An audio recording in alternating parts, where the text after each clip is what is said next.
Peter and members of Flag Australia and myself are hearing on a regular basis about the pressure that our farmers and food producers are under. But let me just make the point that these policies come from a faraway place. And you're going to have to bear with me now for a few minutes while I read my speech, and I will read it because otherwise I'll be up here for hours.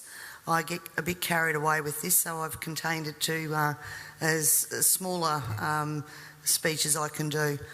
But we are in trouble, and we all need to pull together on this. And first of all, I'd just like to thank people who have been supporting Flag Australia in their push to get this word out there. At Leon Biner on his Don't Sell Australia Short Facebook campaign, who has now over 7,500 members, all concerned about the same thing. Sean Perry from 5AA Talkback, who has allowed Peter and myself many times to go on there for hours at a time to get these issues aired and discussed. And we'll actually be having Lord Monckton on there tomorrow night from 7 o'clock till midnight, so that people can ring in, ask questions and have a discussion about this. So 5AA have been behind us, which is great. And also the Southern Argus newspaper. They have been so supportive of getting the message out there of the stress that our primary producers are under, and we really can't thank all of those people enough. So now I'll start to read. Again, thank you all for coming here today. I also thank the many people behind the scenes who have helped to educate me on the global issues and how they are being implemented at a state level so that I can be an effective elected member of your parliament.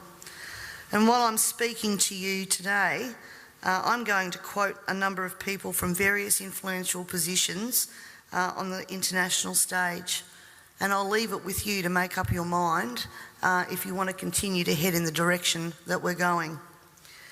I first stumbled across Agenda 21 in about 2008, and quite frankly my first reaction was to dismiss what I was reading, because I didn't believe that any government in Australia would take us down this road.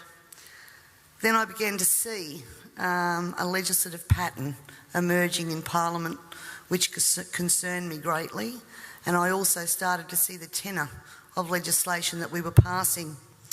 I did air those concerns in Parliament, and it was dismissed and ignored. The words Agenda 21, ladies and gentlemen, were never meant to be spoken. And if they were, then of course it would be dismissed as a conspiracy theory. Because if people knew Agenda 21 and what it stood for, there's plenty of information out there where they could actually learn what the end game was, and governments didn't want that to be known.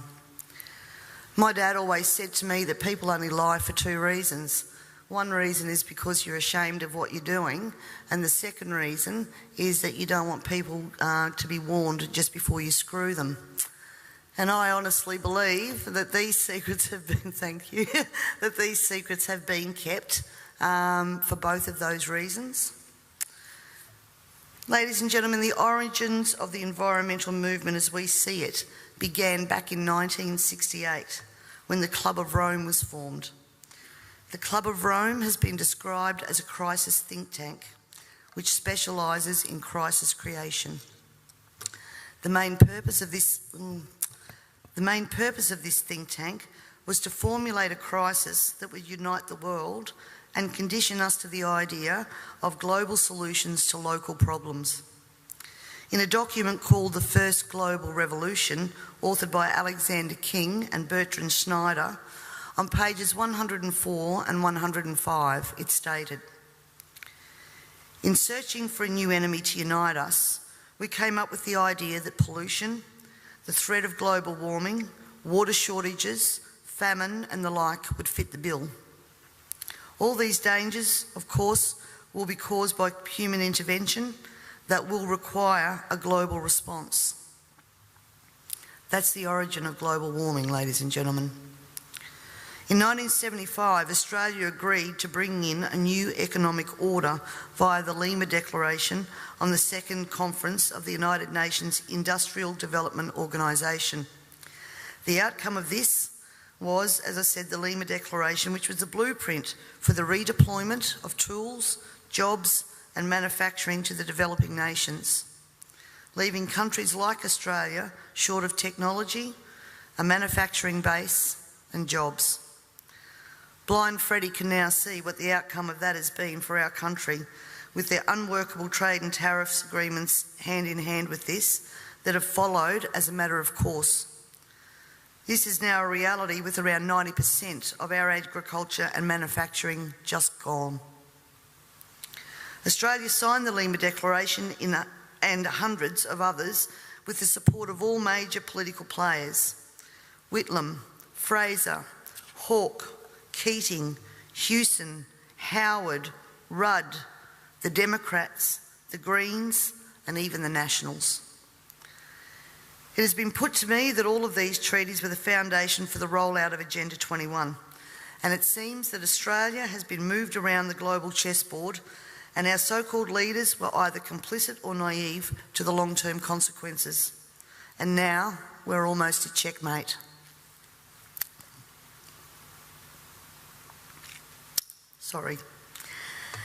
In 1992, former President of the United States, George Bush Sr. said, "Effective execution of Agenda 21 will require a profound reorientation of human society, unlike anything the world has ever experienced.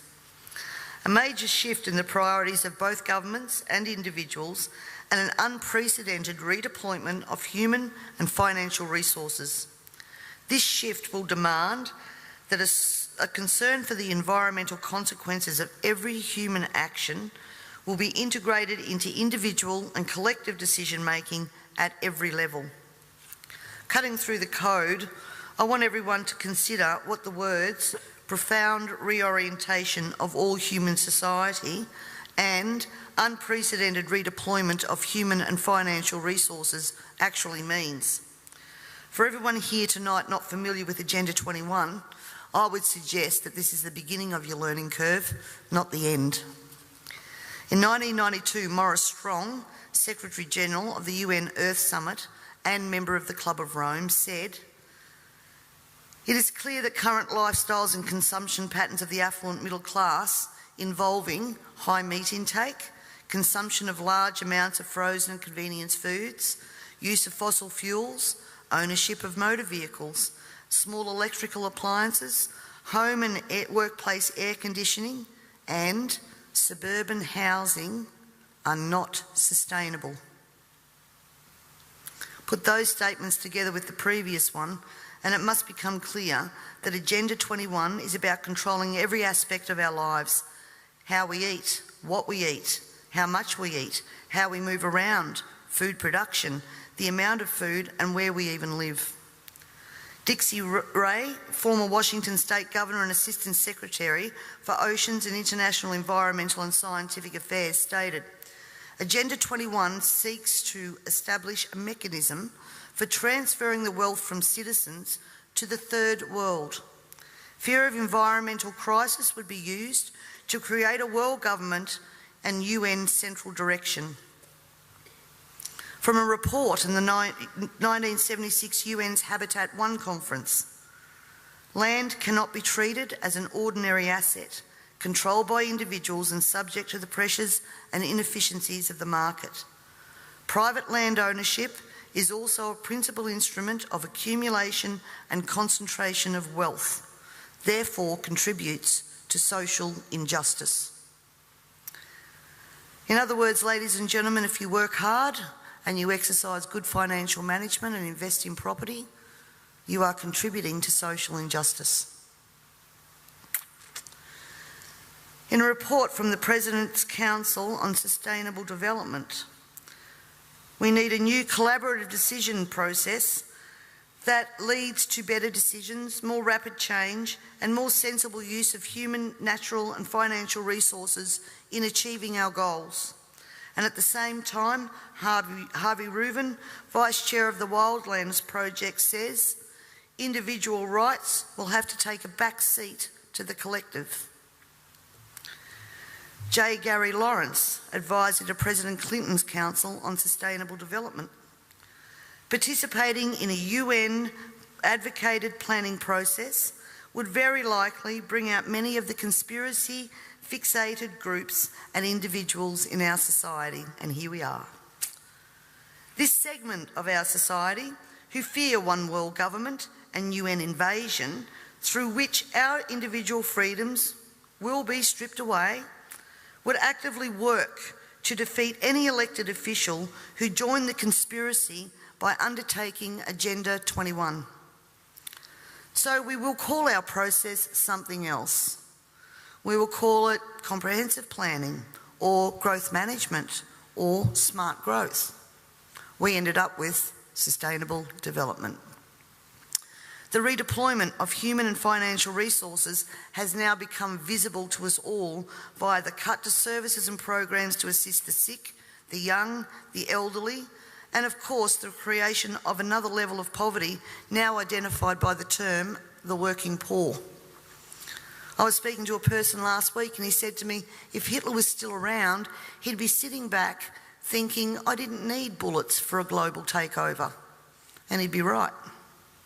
We see daily cash grabbing via new taxes called levies, supposedly because we are cash strapped in this state, and at the same time see big project spending that does not fit with the message that we are in financial crisis. But we the people have to tighten our belt, while the government seems absolutely unaware and unconcerned of the amount of debt that it is accumulating. This in turn means that taxes, levies, fines and other penalties increase, as well as the cost of living rising exponentially, and the ordinary citizen's ability to exist well is compromised with almost every law that we pass. We're constantly paying for so-called services that we don't receive. This is wealth redistribution at the grassroots level, redeployment of financial resources, ensuring only hardship for the citizens who just really want to get on with their lives.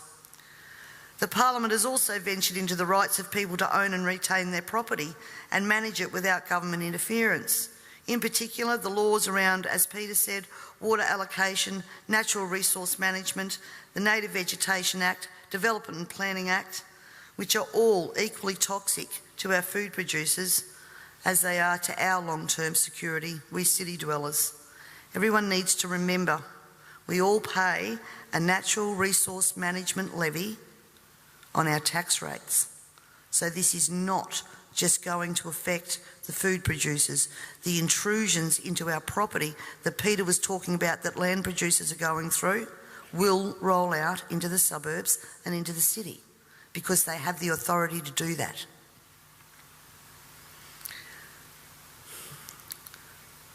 We all have already fiddled in Parliament with land titles of people in rural areas, and I'm talking about the Barossa and McLaren Vale legislation that passed.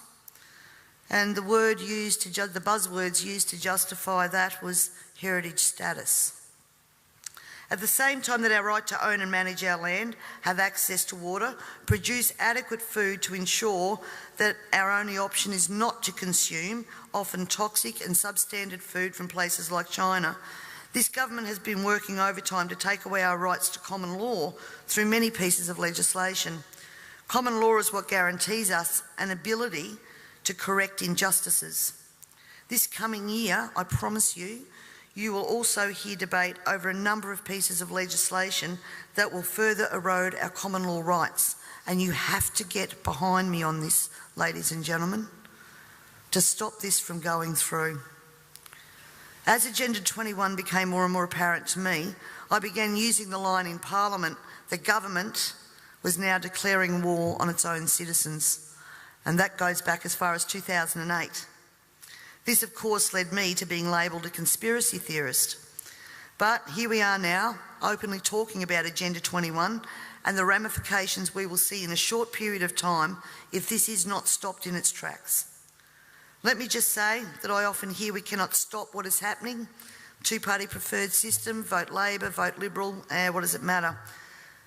And in fact, that's probably true for the House of Assembly, because that's where government's formed. But ladies and gentlemen, here in South Australia we have the Legislative Council, the House of Review. And my friends, that is where the true power does lie. And the last thing that governments want you to understand is that no matter who is in power, the Legislative Council is there for checks and balances.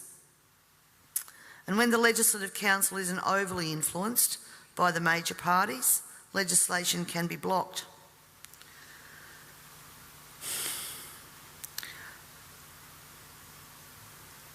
Remember, on most of these policies that I've spoken about here today, there has been bipartisan support for everything that has gone through. When the major parties join together, then the crossbenchers and minor parties, basically our vote is null and void. The way to avoid that is to make sure that when the major parties do join together, they don't have the numbers. For way too long now, we the people have been asleep at the wheel, and it is time to wake up and participate in the democratic process. And to do that, you need to understand the parliamentary and political system that you are trying to rein in. In 1972, the Club of Rome published the alarmist Limits to Growth document, warning of worldwide overpopulation, the need for sustainable development. This was the beginning of the slow process of social engineering and programming people to accept that the planet is struggling to sustain life. On the 8th of October 1973, the New York Times reported a quote from Ted Turner, also Club of Rome. The social experiment in China under Chairman Mao's leadership is one of the most important and successful in human history. In 1987, Mikhail Gorbachev, also a member of Club of Rome, said, "We are moving toward a new world order, the world of communism, and we shall never turn off that road." He also quoted in 1996 Monetary and Economic Review on page 5, "The environmental crisis will be the international disaster that will unlock the new world order, one world government." In 1992 came the Earth Summit, which produced the document called the Earth Charter. This document was co-written by Maurice Strong, long-time globalist, elitist, member of Club of Rome, and Mikhail Gorbachev. Both Strong and Gorbachev stated that it was hoped that this document would be adopted as the new 10 Commandments, with environmentalism as the new one world religion. Out of this summit came Agenda 21. Ted Turner, who was also a member of the Club of Rome, was quoted as saying in 1996, "The total population of 250 to 300 million people is ideal. That means a reduction of 95% from present levels would be even more ideal. Anyone who abhors the China one-child policy is simply a dum-dum." In 1998, the Baltimore Sun reported on July the 7th, most of Ted Turner's first donation to the UN of $22 million went to programs that seek to stall population. Another goal of the depopulation process is that the upcoming generation will submit to sterilisation to save Mother Earth. Ladies and gentlemen, everything I've said here tonight can be verified by document searches, and it is now time for us all to take off our blinkers and encourage our neighbours to take off their blinkers. And it's also time for you to demand that every person you elect fully understands this policy that is being rolled out via local, state and federal government at a concerning rate. We're not talking about decades, we're talking about only years before this is fully implemented. And every day another law is passed, is introduced to produce the endgame of Agenda 21 being fully implemented. So the question that Lord Monckton asks, carbon tax, climate change and Agenda 21, can democracy survive all three? Needs to be answered, and answered now.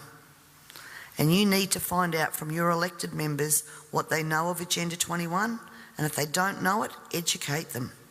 And if they don't know it, then push them to understand what they are voting on in Parliament, because this is crossroads. I thank you all very much for your time and for your attention, and I would now like to take the opportunity to introduce Lord Christopher Monckton. Thank you.